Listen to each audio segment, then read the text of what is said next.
오늘도 여러분의 마음을 따뜻하게 만들 감동을 배달하러 왔습니다. 여러분의 마음을 울릴 단 하나의 이야기. 지금 감동 배달 기사가 전달해 드립니다. 저는 니아리카입니다. 뭄바이에서 금융회사에 다니는 평범한 직장인이죠. 적어도 몇 달 전까지는 그랬습니다. 항상 계획대로 살아왔어요.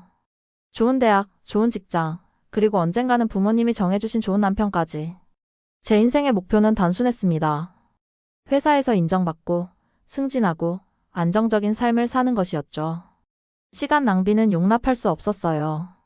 하지만 어느 날 제 동생 리디가 제 인생을 뒤흔들었습니다. 퇴근 후 피곤한 몸을 이끌고 집에 돌아왔는데 리디는 노트북 앞에서 울고 있었어요. 처음엔 무슨 일이 있는 줄 알고 놀랐죠. 리디 무슨 일이야? 물었더니 언니 이 드라마 너무 슬퍼. 라고 대답했습니다. 한국 드라마를 보고 있더군요. 솔직히 유치하다고 생각했어요. 이런 걸 보느라 시간을 낭비한다고? 리디의 취미를 이해할 수 없었습니다. 그런데 리디가 제 팔을 잡고 말했죠. 언니 진짜 한 편만 봐봐 틀림없이 빠질 거야. 단호하게 거절했지만 리디의 끈질긴 설득에 결국 한 편을 보기로 했습니다. 이태원 클라스라는 드라마였어요. 처음엔 그저 동생의 부탁을 들어주는 정도였습니다. 하지만 주인공 박세로이가 불의에 맞서 자신의 길을 걸어가는 모습을 보면서 묘한 감정이 일었죠. 회사에서 상사의 부당한 지시에 순응했던 제 모습이 떠올랐어요. 나라면 어땠을까? 생각하게 됐습니다. 한 편만 보려던 게 어느새 시즌 전체를 밤새 본 자신을 발견했어요. 다음날 회사에선 하품을 참느라 애를 먹었죠. 리디는 제 모습을 보고 승리의 미소를 지었습니다. 언니 내가 뭐랬어? 인정하기 싫었지만 저도 모르게 다음 드라마가 궁금해졌어요. 회사에서 스프레드시트를 정리하면서도 드라마 장면이 계속 떠올랐습니다. 주인공의 용기가 부러웠어요. 저녁에 집에 돌아와 리디에게 물었죠. 혹시 추천할 만한 다른 드라마 있어? 리디의 얼굴이 환하게 빛났습니다. 그날부터 우리는 함께 드라마를 보기 시작했어요. 처음엔 주변 사람들에게 말하지 않았습니다. 특히 부모님께는요. 니아리카가 1대신 드라마를 본다고? 상상만 해도 부모님의 실망스러운 표정이 그려졌어요. 하지만 저는 점점 더 많은 한국 드라마에 빠져들고 있었습니다. 이제 더 이상 부정할 수 없었죠. 제 인생에 한국이라는 새로운 세계가 들어온 것입니다. 한 편만 본다는 게 어느새 밥 잘 사주는 예쁜 누나를 보고 있더라고요. 손예진과 정혜인의 연기에 마음이 녹았습니다. 인도 영화에서 보던 과장된 로맨스와는 달랐어요. 잔잔하면서도 진실된 감정이 느껴졌죠. 드라마 속 캐릭터들은 자신의 감정을 숨기지 않았습니다. 슬프면 울고 기쁘면 웃었어요. 반면 저는 어떤가요? 항상 프로페셔널해야 한다는 생각에 감정을 억누르며 살았습니다. 상사가 부당한 말을 해도 미소를 지었죠. 프로는 감정을 드러내지 않는다라고 스스로에게 세뇌시켰어요. 한국 드라마는 그저 오락거리가 아니었습니다. 제게는 새로운 시각을 보여주는 창문이었어요. 특히 감정 표현 방식이 인상적이었죠. 우리 인도 영화와는 정말 다르구나. 인도 영화도 감정이 풍부하지만 종종 과장된 표현이 많았습니다. 한국 드라마는 일상 속 작은 감정 변화까지 섬세하게 담아냈어요. 회사에서 스트레스를 받을 때면 점심시간에 화장실에 숨어 드라마 한 장면을 볼 때도 있었습니다. 잠시나마 현실에서 벗어나 위로받는 느낌이었죠.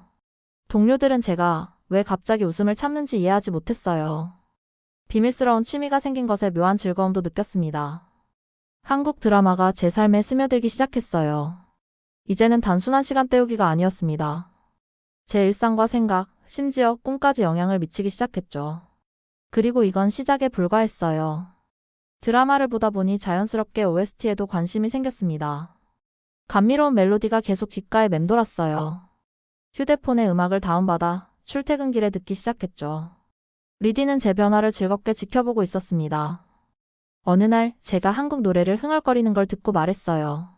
언니 그 정도면 이제 케이팝도 들어봐야 해. 처음엔 거절했습니다. 아이돌 음악이라고? 난 그런 거 안 들어. 진지한 클래식 음악만 듣던 제게 아이돌 음악은 너무 가볍게 느껴졌어요. 하지만 리디가 보여준 BTS의 다이너마이트 뮤직비디오를 본 순간 생각이 달라졌습니다. 역동적인 안무와 캐치한 멜로디에 몸이 저절로 움직였죠. 유튜브에서 한 영상을 보다가 관련 영상으로 블랙핑크의 뚜두뚜두가 나왔어요. 호기심에 클릭했는데 그 강렬한 비트와 퍼포먼스에 넛을 잃고 말았습니다. 이렇게 멋진 여성 아티스트들이 있다니.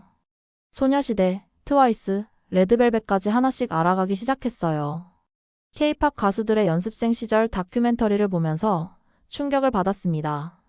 하루에 12시간씩 연습하고 끊임없이 자신을 향상시키는 모습이 감동적이었어요. 이 사람들 그냥 가수가 아니라 정말 열심히 노력하는 아티스트구나. 제 직업 윤리와 맞닿아 있는 부분이 있어 더 공감됐습니다. 출근길 지하철에서 K-팝을 듣다가 무의식적으로 안무 동작을 따라하기도 했어요. 옆 사람의 놀란 시선을 받고 민망했지만 묘한 해방감도 느꼈습니다. 이전에 제 모습이라면 상상도 할 수 없는 일이었죠. K-팝의 가사가 궁금해져서 번역본을 찾아보기 시작했어요. 생각보다 깊은 의미를 담고 있어 놀랐습니다. BTS의 봄날은 제 마음을 울렸어요. 이 가사를 원어로 이해할 수 있다면 얼마나 좋을까? 그 생각이 나중에 중요한 결정으로 이어질 줄은 몰랐습니다. 제가 한국 음식을 먹게 될 줄은 상상도 못했어요. 저는 매운 음식을 전혀 못 먹거든요. 엄마는 항상 말씀하셨죠. 니아리카, 한국 음식은 절대 내 입맛에 안 맞을 거야. 인도 음식도 맵지만 한국 음식은 다른 종류의 매운맛이 있다고 들었거든요. 그런데 어느 날 회사 근처에 새로 생긴 한국 음식점이 눈에 들어왔습니다. 문 앞에서 망설이다가 용기를 내어 들어갔어요. 메뉴판을 보니 정말 모르는 음식들 투성이었죠. 점원의 도움을 받아 비교적 안전해 보이는 김밥을 주문했습니다. 첫 입을 떼는 순간 새로운 맛의 세계가 열렸어요. 이게 김이구나. 생소했지만 어딘가 친근한 맛이었습니다. 다음번에는 떡볶이를 시도했어요. 처음엔 너무 매워서 물을 연신 마셨지만 그 중독성 있는 맛에 자꾸 손이 갔죠. 집에 돌아와 한국 요리 레시피를 찾아보기 시작했습니다. 간단한 김치볶음밥을 만들어 봤어요. 엄마가 부엌에 들어와 물으셨죠. 니아리카, 이게 무슨 냄새지? 조심스럽게 설명했습니다. 한국 요리를 만들어 보고 있어요. 엄마의 표정이 당황스러움으로 가득 찼어요. 너 왜 갑자기 한국 요리를 만들어? 설명하기 어려웠습니다. 단순한 취미를 넘어서 뭔가 더 깊은 의미가 있었으니까요. 그냥 새로운 걸 시도해보고 싶었어요. 엄마는 한숨을 쉬셨지만 제가 만든 김치볶음밥을 맛보시고는 놀라셨어요. 생각보다 괜찮네. 작은 승리였습니다. 한국 음식을 통해 건강에 대한 인식도 바뀌었어요. 발효식품인 김치가 건강에 좋다는 걸 알게 됐죠. 인스턴트 음식 대신 집에서 한국식 도시락을 싸가기 시작했습니다. 동료들의 호기심 어린 질문을 받으며 한국 음식에 대해 설명할 때면 묘한 자부심도 느꼈어요. 주말마다 한인 마트를 찾아다니며 재료를 구입하는 제 모습이 신기했습니다. 예전에 저였다면 주말은 오직 일과 휴식을 위한 시간이었을 텐데요. 이제는 새로운 레시피를 시도하는 것이 제 취미가 됐어요. 음식 하나로 이렇게 삶이 풍요로워질 수 있다니 놀라웠습니다. 어느 날 밤 드라마를 보다가 문득 깨달았어요. 한글을 읽을 수 있으면 얼마나 좋을까? 자막 없이 대화를 이해할 수 있다면, 노래 가사의 진짜 의미를 알 수 있다면 얼마나 좋을까요? 그렇게 저는 한국어 공부를 시작하게 됐습니다. 처음엔 유튜브로 독학했어요. 한글 자음과 모음을 외우는 게 생각보다 어렵지 않았습니다. 한글이 논리적으로 설계된 문자라는 사실이 인상적이었어요. 금융 분석을 하듯 패턴을 찾으며 공부했죠. 가나다. 소리 내어 읽으며 연습했습니다. 독학의 한계를 느끼고 온라인 한국어 강의에 등록했어요. 주말마다 2시간씩 화상 수업을 들었습니다. 처음으로 안녕하세요. 저는 니아리카입니다. 라고 말했을 때의 뿌듯함이란. 한국인 선생님은 제 발음을 칭찬해 주셨어요. 발음이 정말 좋네요. 한국어 공부는 생각보다 더 재미있었습니다. 단어를 외우고 문장을 만들고 간단한 대화를 연습하는 과정이 즐거웠어요. 회사에서도 틈틈이 단어장을 풀어봤죠. 어느 날 동료인 아니타가 물었습니다. 니아리카, 요즘 뭘 그렇게 열심히 보는 거야? 조금 망설이다 답했어요. 한국어를 배우고 있어. 아니타의 반응은 의외였습니다. 정말? 나도 K-드라마 좋아하는데 같은 취미를 가진 동료가 있다는 사실이 반가웠어요. 점심시간에 한국 문화에 대해 이야기하는 작은 모임이 생겼습니다. 제가 회사에서 주도적으로 무언가를 시작한 건 처음이었죠. 한국어 스터디 그룹을 만들자는 제안도 했어요. 처음엔 3명이었지만 곧 6명으로 늘었습니다. 회사에서 한류 전문가로 알려지기 시작했어요. 예전엔 오직 업무 성과로만 인정받으려 했던 제가 이제는 다른 방식으로 사람들과 소통하고 있었습니다. 한국어 공부는 단순한 취미를 넘어 제 삶의 큰 부분이 됐어요. 한국어로 일기를 쓰기 시작했고 평일 저녁마다 1시간씩 공부하는 습관이 생겼습니다. 무엇보다 즐거웠던 건 자막 없이 드라마의 간단한 대화를 이해할 수 있게 된 순간이었어요. 마치 비밀 코드를 해독한 것 같은 성취감이 들었습니다. 가족들의 반응은 처음엔 좋지 않았어요. 저녁 식사 자리에서 아버지가 물으셨습니다.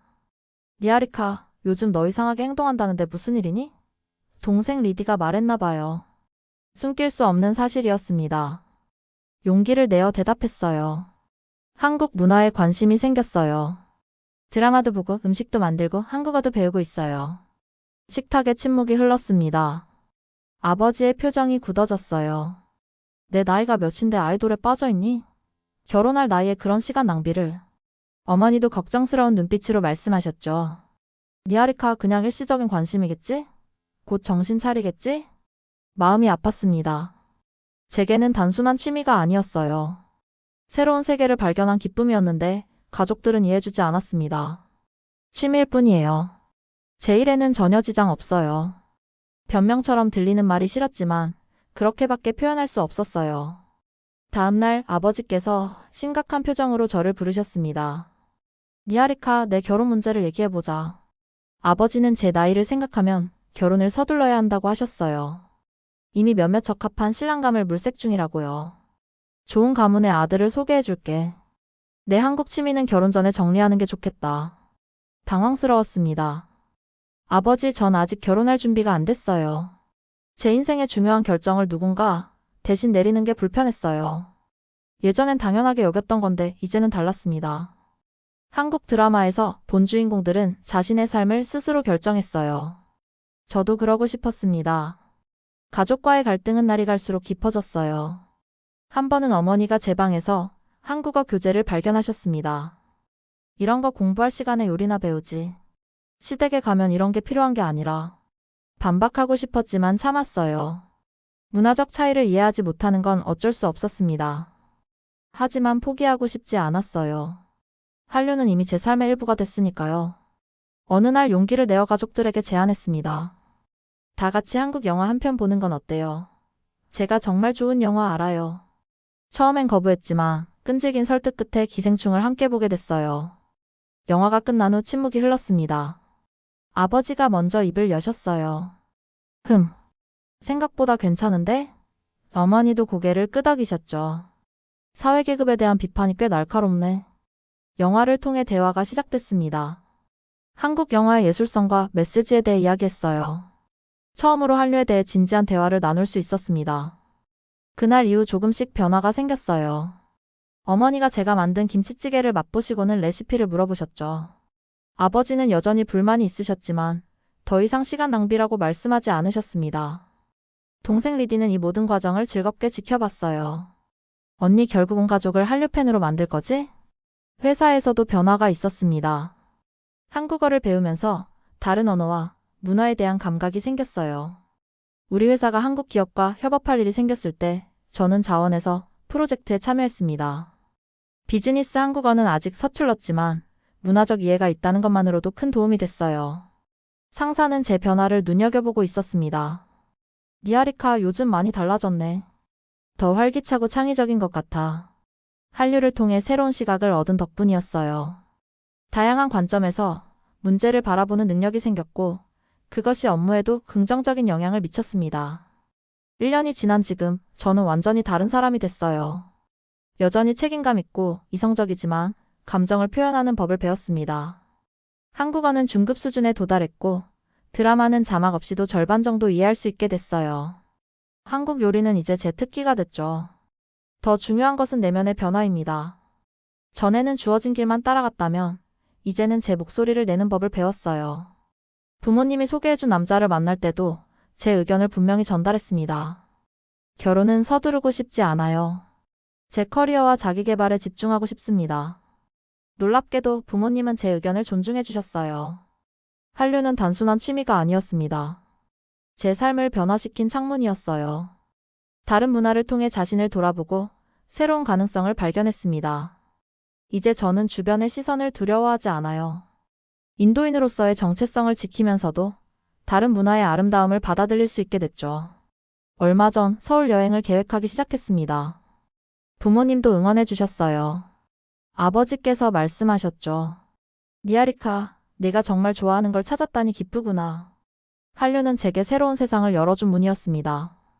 그리고 이 여정은 이제 막 시작됐을 뿐이에요. 서울 여행을 준비하면서 설렘과 긴장이 교차했어요. 한국어 실력을 실제로 시험해 볼 기회라고 생각하니 떨렸습니다. 리디는 저보다 더 신나 있었죠.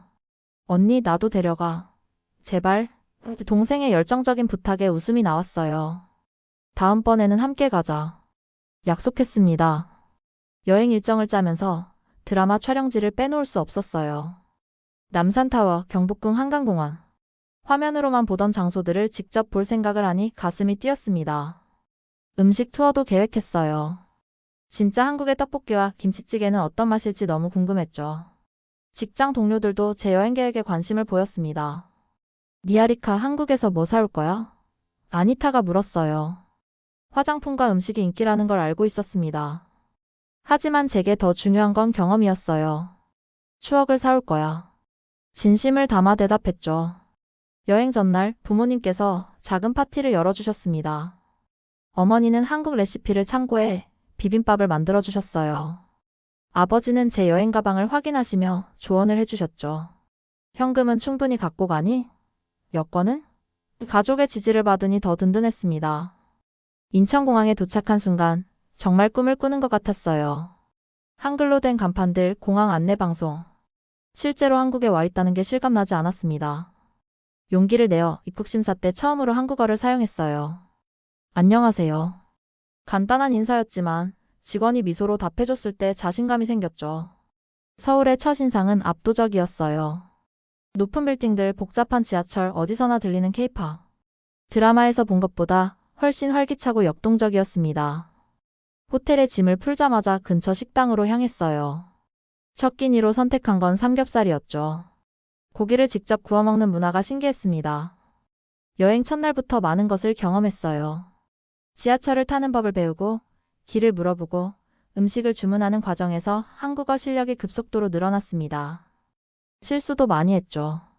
한 번은 메뉴판을 잘못 읽고 너무 매운 음식을 시켜서 진땀을 뺐어요. 하지만 그런 경험조차 즐거웠습니다. 서울 명동을 걷다가 우연히 케이팝 댄스 플래시몹을 보게 됐어요. 수십 명의 젊은이들이 블랙핑크의 노래에 맞춰 춤을 추고 있었죠. 그들의 에너지와 열정에 감탄했습니다. 저도 모르게 발이 리듬을 따라 움직였어요. 옆에 있던 한국 여성이 말을 걸었죠. 춤추고 싶어요. 함께해요. 처음엔 망설였지만 용기를 내어 플래시몹에 합류했습니다. 안무는 몰랐지만 즉흥적으로 따라했어요. 웃고 춤추는 그 순간 진정한 자유를 느꼈죠. 예전에 니아리카라면 상상도 못했을 일이었습니다. 한류는 제게 새로운 자아를 발견하게 해준 거였어요. 경복궁을 방문했을 때는 한국의 역사와 전통에 감동받았습니다. 화려한 색감의 건축물, 정교한 디자인, 수백 년의 역사가 만들어낸 아름다움이었어요. 한복 체험도 했죠. 전통 의상을 입고 궁을 거닐며 사진을 찍었습니다. 마치 시간여행을 하는 듯한 느낌이었어요. 부모님께 사진을 보내드렸더니 어머니가 바로 전화하셨습니다. 니아리카, 정말 예쁘구나. 한복이 너에게 잘 어울려. 어머니의 목소리에서 자랑스러움이 느껴졌어요. 아버지도 배경으로 웃으시며 우리 딸이 진짜 한국 사람 같네. 라고 말씀하셨죠. 가족과 이 순간을 공유할 수 있어서 더 특별했습니다. 한국 여행의 마지막 날, 한강공원에 앉아 지난 1년을 되돌아봤어요. 직장에서만 인정받으려 했던 워커홀릭에서 다양한 문화를 수용하고 자신의 감정을 표현할 줄 아는 사람으로 변화했습니다. 한류는 제게 단순한 취미가 아니었어요. 저를 더 나은 사람으로 만들어준 소중한 여정이었죠. 인도로 돌아온 후 회사에서 작은 프레젠테이션을 열었습니다. 한국 문화와 비즈니스라는 주제로요. 동료들 앞에서 제 경험과 배움을 나누었어요. 한국의 업무 문화, 예범절, 그리고 인도와의 차이점에 대해 이야기했죠. 상사는 제 발표에 감명받은 듯 했습니다. 니아리카, 한 마이너스 인도 프로젝트의 리더를 맡아볼래? 큰 기회였어요. 제 문화적 이해가 직업적 성장으로 이어진 순간이었습니다. 망설임 없이 수락했죠. 한류 덕분에 새로운 길이 열렸어요. 이제는 단순히 지시를 따르는 직원이 아니라 창의적인 아이디어를 내는 리더가 되고 있었습니다. 집에서도 변화는 계속됐어요. 어머니와 함께 한국 요리를 만들고 아버지와 한국 영화를 보는 시간이 늘어났습니다. 문화적 차이를 넘어 더 깊은 대화를 나눌 수 있게 됐죠. 부모님은 제 변화를 긍정적으로 받아들이셨어요. 니아리카, 내가 행복해 보여서 우리도 기쁘다. 리디와는 더 가까워졌습니다. 동생이 대학 진학을 고민할 때 제가 조언해줄 수 있었어요. 리디, 내가 정말 좋아하는 걸 선택해. 주변 사람들의 기대에 맞추려고 하지 마. 한국 드라마에서 배운 교훈이었죠. 자신의 길을 찾아가는 용기에 대한 이야기요. 한류 커뮤니티도 만들었습니다.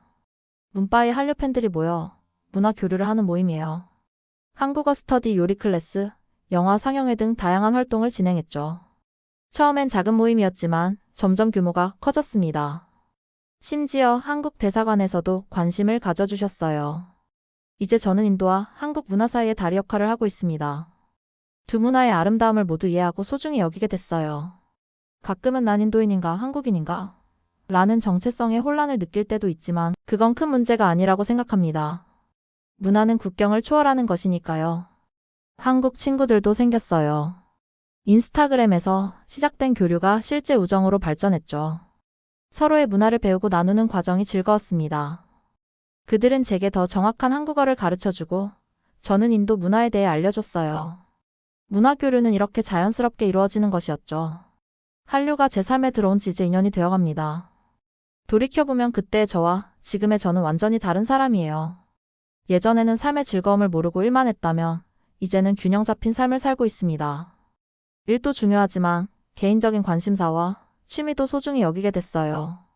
최근에는 한국어 능력시험 TOPIK에 도전했습니다. 열심히 공부한 결과 중급 수준을 통과했어요. 작은 성취지만 제게는 큰 의미가 있었죠. 성적표를 받았을 때 눈물이 날 뻔했습니다. 제가 정말 좋아하는 일에 도전하고 성취감을 느끼는 경험이었으니까요. 한국 회사에서 일할 기회도 생겼어요. 뭄바이에 있는 한국 기업의 마케팅 부서에서 제안이 왔습니다. 인도 시장에 대한 이해와 한국 문화에 대한 지식을 가진 인재를 찾고 있다고요. 진지하게 고민 중이에요. 새로운 도전이 두렵기도 하지만 한류가 제게 가르쳐준 것은 바로 도전의 즐거움이었으니까요.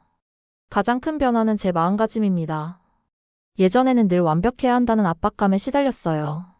실수를 두려워했고 남들의 시선을 너무 의식했죠. 하지만 이제는 불완전함도 받아들일 수 있게 됐습니다. 한국 드라마의 주인공들도 실패하고 다시 일어서는 과정을 보여주잖아요. 한류는 단순한 문화적 현상이 아니었습니다. 제게는 인생의 전환점이었어요. 다른 문화를 통해 자신을 발견하고 세상을 더 넓게 바라보게 된 계기였죠. 이제 저는 자신 있게 말할 수 있어요. 저는 니아리카입니다. 인도인이자 한류 팬이고 무엇보다 제 삶의 주인공입니다. 앞으로의 여정이 기대돼요. 한국과 인도 사이의 문화 교류에 더 기여하고 싶습니다. 어쩌면 언젠가 한국에서 살아볼 수도 있겠죠. 하지만 그건 나중 이야기예요. 지금 중요한 건 한류를 통해 발견한 제 자신의 가능성입니다. 그리고 그 가능성은 무한대로 펼쳐져 있어요. 오늘의 감동 배달 무사히 완료했습니다. 여러분의 마음속에 따뜻한 이야기 하나, 안전 배송 완료. 다음 배달도 기대해주세요. 더 감동적인 사연을 들고 다시 찾아오겠습니다. 지금까지 감동 배달 기사였습니다. 다음 배달에서 만나요. 좋아요와 구독은 감동 배달 기사에게 최고의 팁입니다.